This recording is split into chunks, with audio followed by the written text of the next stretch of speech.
मक्का के काफिरों ने 3000 सैनिकों की एक बड़ी सेना तैयार की। ये सेना मुसलमानों पर हमला करने के लिए मक्का से निकल पड़ी। मदीना में भी मुसलमानों ने 1000 साथियों की एक सेना बचाव के लिए तैयार की। फिर वही बद्र जैसा माहौल था। काफिरों की सेना मुसलमानों से 3 गुना ज्यादा।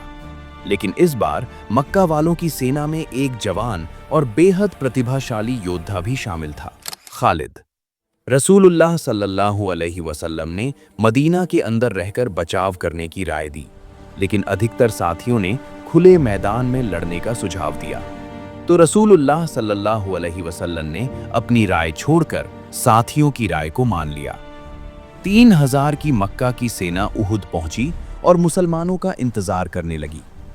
बद्र में अबू जहल के मारे जाने के बाद अब सेना का नया नेता अबू सुफियान था।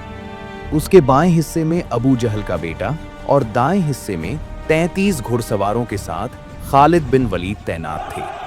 रसूलुल्लाह सल्लल्लाहु अलैहि वसल्लम ने अपनी सेना को 2 हिस्सों में बांटा। एक हिस्से के 50 साथी उहुद के पहाड़ पर तैनात किए गए ताकि दुश्मन पीछे से हमला न कर सके। उन्हें साफ आदेश दिए गए, चाहे हम जीतें या हार जाएं, तुमने इस पहाड़ी को बिल्कुल नहीं छोड़ना। फिर दोनों सेनाओं ने युद्ध शुरू किया। शुरू की लड़ाई हल्की थी, लेकिन धीरे धीरे मुसलमान उन पर भारी पड़ने लगे। काफिर पीछे हटने लगे और बद्र की तरह मैदान छोड़कर भागने लगे। ये साफ दिख रहा था कि मुसलमान जीत चुके हैं। इसी बीच पहाड़ पर खड़े 50 साथियों में से 41 साथी जीत की खुशी में पहाड़ छोड़कर नीचे उतर गए और पहाड़ पर सिर्फ 9 साथी रह गए। यही मौका खालिद बिन वलीद इंतजार कर रहे थे। जैसे ही पहाड़ खाली हुआ, उन्होंने अपने घुड़सवारों को लेकर पहाड़ के पीछे से मुसलमानों पर अचानक हमला कर दिया। अब पूरा युद्ध पलट गया। मुसलमान दोनों तरफ से घिर गए। कई साथी शहीद हुए। मुसलमानों के मुख्य सेनापति हजरत हमजा को एक हबशी गुलाम वहशी ने भाला मारकर शहीद कर दिया। हालत बिगड़ने पर मुसलमानों ने किसी तरह रसूलुल्लाह सल्लल्लाहु अलैहि वसल्लम को सुरक्षित पीछे हटाया और पहाड़ पर ले जाकर फिर से अपनी पोजीशन बनाई। वे दोबारा लड़ने के लिए तैयार थे।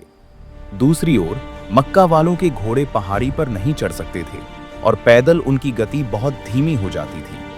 मुसलमान ऊपर से उन पर तीर चलाते जा रहे थे।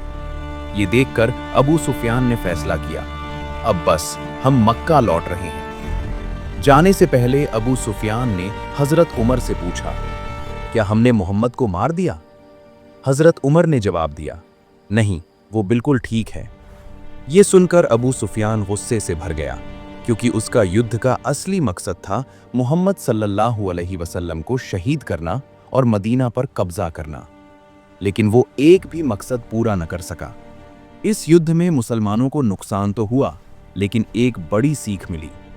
युद्ध में नेता के आदेश का उल्लंघन कभी नहीं करना चाहिए। आने वाले वर्षों में जब मुसलमानों का सामना बड़ी बड़ी ताकतों से हुआ, उन्होंने कभी किसी नेता की अवज्ञा नहीं की और इसी अनुशासन ने उन्हें हर युद्ध में ताकत दी।